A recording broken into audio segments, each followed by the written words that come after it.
Hello food lovers, welcome to our channel. నేను మీ రాణి Erramsetti. Friends, 1 cup Bombay రవ్వతో 1 cup బెల్లంతో అప్పటికప్పుడే మనం బూరెలు అనేవి చేసి ఫ్యామిలీకి సర్వ్ చేయొచ్చండి. చాలా కమ్మగా ఉంటాయి. స్వీట్ అంటే ఇష్టపడే వారి కోసం ఈ రెసిపీ బాగా నచ్చుతుందండి. ఎక్కువ ఇంగ్రీడియంట్స్ కూడా వేయాల్సిన పని లేదు. చాలా టేస్టీ రెసిపీ. మీరు వీడియోని మధ్య మధ్యలో స్కిప్ చేయకుండా ఫస్ట్ నుంచి లాస్ట్ వరకు చూడండి. అలాగే నా ఛానల్ని ఫస్ట్ టైం వాచ్ చేసిన వారు సబ్స్క్రైబ్ చేసుకుని పక్కనే ఉన్న బెల్ బటన్ని క్లిక్ చేయండి. నేను పెట్టబోయే రెసిపీస్ అన్నీ మీ ఫోన్కి నోటిఫికేషన్కి వస్తాయి. ఇంకా ప్రాసెస్ స్టార్ట్ చేద్దాం. ఇలా 2 కప్పుల బొంబాయి రవ్వ తీసుకుని 1 కప్పు నిండా బెల్లం తీసుకుని ప్రాసెస్ అనేది స్టార్ట్ చేయబోతున్నానండి. మీరు ఏ కప్పుతో బొంబాయి రవ్వ కొలుచుకుంటే అదే కప్పుతో 1 కప్పు రవ్వకి 2 కప్పుల వాటర్ తీసుకోండి. స్టవ్ ఆన్ చేసుకుని కళాయి పెట్టుకుని 2 కప్పుల బొంబాయి రవ్వకి 4 కప్పులు వాటర్ పోసానండి. నేను ఈ 4 కప్పుల వాటర్ కూడా బాయిల్ చేసుకుందాం. ఇప్పుడు కొంచెంగా సాల్ట్ వేసుకోండి. 1/2 టీ స్పూన్ సాల్ట్ వేసుకుని 1 టేబుల్ స్పూన్ నెయ్యి కానీ బటర్ కానీ వేసుకోండి, లేదంటే ఆయిల్ వేసుకోండి. ఇదంతా వాటర్లో బాగా కరిగిన తర్వాత వాటర్ బాయిల్ అవ్వటం స్టార్ట్ అయ్యింది కదా, ఈ టైంలో మనం కొలిచి రెడీగా పెట్టుకున్న బొంబాయి రవ్వని 2 కప్పుల్ని అలా వాటర్లో వేసేసుకుని బాగా కలుపుకుందాం. ఉండలు అనేవి ఏమీ లేకుండా బాగా కలుపుకోవాలి. వాటర్లో ఆయిల్ అనేది వేసాం కదా, రవ్వ అనేది ఉండలు లేకుండా చక్కగా కలిసిపోతుందండి. ఇలా ఫ్లేమ్ తగ్గించుకుని మంటని సిమ్లో పెట్టుకుని బాగా కలిపేసుకున్నట్లయితే వెంటనే రవ్వ అంతా కూడా ఉడికిపోతుంది. ఇలా కళాయి నుంచి రవ్వ ముద్ద అనేది సపరేట్ అయ్యేంత వరకు మగ్గించుకోండి. తేమ అనేది ఏమీ లేకుండా రవ్వ ముద్ద అనేది గట్టిగా రావాలండి. ఆ టైం వరకు ఉడికించుకున్న తర్వాత కళాయి పక్కన పెట్టుకుని వేరొక గిన్నె పెట్టుకోండి స్టవ్ మీద. ఇప్పుడు గిన్నెలోకి కొలుచుకుని రెడీగా పెట్టుకున్న కప్పు బెల్లము, 1/2 కప్పు వాటర్ వేసుకుని బెల్లాన్ని బాగా కరిగించుకోండి. బెల్లం గడ్డలు అనేవి మొత్తం కరిగిన తర్వాత గిన్నె పక్కన పెట్టేసుకోండి. అదే స్టవ్ మీద కళాయి పెట్టుకోండి. రవ్వ ఉడికించుకున్న కళాయిలోకి ఈ బెల్లం సిరప్ అంతా కూడా వడగట్టుకోండి. స్ట్రైనర్తో వడగట్టుకుని రవ్వలో వేసేసుకోండి. 1 టేబుల్ స్పూన్ యాలకుల పొడి, 4-5 టేబుల్ స్పూన్లు తెల్ల నువ్వులు వేసుకుని 1 టేబుల్ స్పూన్ వెన్న వేసుకుని ఇదంతా కూడా రవ్వలో కలిసే వరకు బాగా కలుపుకోండి. బెల్లం సిరప్ అంతా కూడా మనం ఉడికించి రెడీగా పెట్టుకున్న రవ్వ ముద్దలో కలిసిపోవాలండి. బెల్లం సిరప్ అనేది పాకం రావాల్సిన పని లేదు. బెల్లం అంతా బాగా కరిగితే సరిపోతుంది. ఇలా కరిగిన వెంటనే స్ట్రైనర్తో రవ్వలోకి వడగట్టుకుని రవ్వ ముద్దని గట్టిగా ఉడికించుకోండి. వాటర్ అనేవి ఏమీ లేకుండా గట్టిగా ముద్దలాగా ఫామ్ అయ్యే వరకు ఉడికించుకోండి. దీనిలో 2 టేబుల్ స్పూన్లు ఆయిల్ వేసామంటే రవ్వ ముద్ద అనేది కళాయికి అంటుకోకుండా సపరేట్ అవుతుంది. ఇంతవరకు కూడా ఉడికించుకుని పెట్టుకోండి. మనం చేతితో రవ్వని టచ్ చేసినట్లయితే రవ్వ అనేది చేతికి అంటుకోకుండా ఉండాలి. అంతవరకు కూడా రవ్వని ఉడికించుకోండి. రవ్వ అనేది పల్చగా ఉన్నట్లయితే మనం డీప్ ఫ్రై చేసుకునేటప్పుడు స్నాక్స్ అన్నీ కూడా ఆయిల్ ఎక్కువగా పీల్ చేసుకుంటాయండి. అలా కాకుండా రవ్వ చపాతీ ముద్దలాగా గట్టిగా ఫామ్ అయ్యేంత వరకు కూడా ఉడికించుకోండి. ఫ్లేమ్ సిమ్లో పెట్టుకుని స్లోగా మగ్గించుకున్నట్లయితే రవ్వ అంతా కూడా ముద్దలాగా దగ్గర పడుతుంది. అంతవరకు ఉడికిన తర్వాత మూత పెట్టుకుని పక్కన పెట్టుకుని చల్లారనివ్వండి.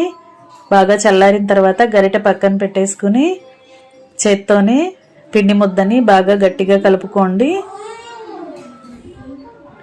ఇప్పుడు పచ్చి కొబ్బరి తురుమండి. 1 కప్పు నిండా పచ్చి కొబ్బరి తురుము తీసుకుని ఇలా వేసుకోండి. స్నాక్స్కి టేస్ట్ అనేది చాలా చాలా బాగుంటుంది. కొబ్బరి లేకుండా కూడా చేసుకోవచ్చండి, కానీ కొబ్బరి వేసుకుంటే రెసిపీకి టేస్ట్ చాలా బాగుంటుంది. ఇలా పచ్చి కొబ్బరి తురుము కూడా వేసుకుని తురుమంతా కూడా రవ్వ ముద్దలో కలిసే వరకు చేత్తోనే బాగా కలుపుకోండి. గరిటె పక్కన పెట్టుకుని ఇలా పిండిని చేత్తో కలుపుకున్నట్లయితే రవ్వ అంతా కూడా సాఫ్ట్గా వస్తుంది. ఇలా మొత్తం కలిసిన తర్వాత రవ్వ ముద్దని ఒక గిన్నెలోకి వేసుకోండి. చేతికి ఆయిల్ అప్లై చేసుకుని ఏదైనా ప్యాకింగ్ కవర్ కానీ ఆయిల్ ప్యాకెట్స్ కానీ కట్ చేసుకుని తీసుకోండి. దీనికి కొంచెం ఆయిల్ అప్లై చేసుకుని మనం ఉడికించి రెడీ చేసుకుని పెట్టుకున్న రవ్వ ముద్దని ముద్దలో నుండి కొంచెం కొంచెంగా పిండిని తీసుకుంటూ ఇలా బూరెల్లాగా ఒత్తుకోండి. కొబ్బరి బూరెల్లాగా ఒత్తుకోండి.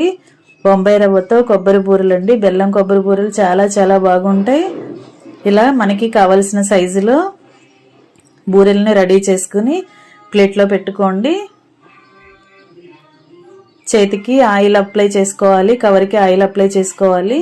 అలా చేసుకున్నట్లయితే మనం ఈజీగా వీటిని రవ్వ బూరెల్ని కవర్ మీద ఒత్తుకోవచ్చండి. ఇలా రెడీ చేసుకుని మరీ పల్చగా చేయకూడదు, మరీ మందంగా చేయకూడదండి, కరెక్ట్గా చేసుకోండి. ఇలా నేను చూపించే విధంగా అన్నిటినీ ఒత్తుకుని ప్లేట్లో పెట్టుకోండి. అదేవిధంగా ఉడికించి పెట్టుకున్న పిండి అంతా కూడా ఇదే విధంగా చేసుకుని ప్లేట్లో రెడీ చేసి పెట్టుకోండి. ఇలా మొత్తం అన్నీ కూడా రెడీ చేసుకున్న తర్వాత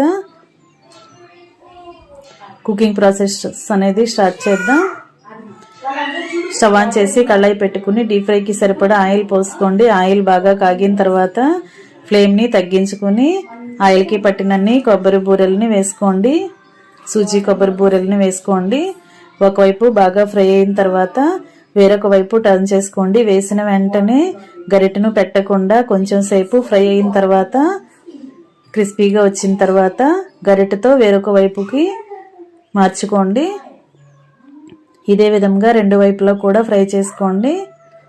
మనం ఆయిల్లో వేసిన వెంటనే ఇలా పొంగుతూ చక్కగా ఉడుకుతాయండి. ఈ విధంగా చేసుకోండి. ఒకవైపు బాగా ఫ్రై అయిన తర్వాత వేరొక వైపుకు టర్న్ చేసుకుని ఫ్రై చేసుకోండి. ఇదే విధంగా రెండు వైపులా కూడా బాగా ఫ్రై చేసుకోండి.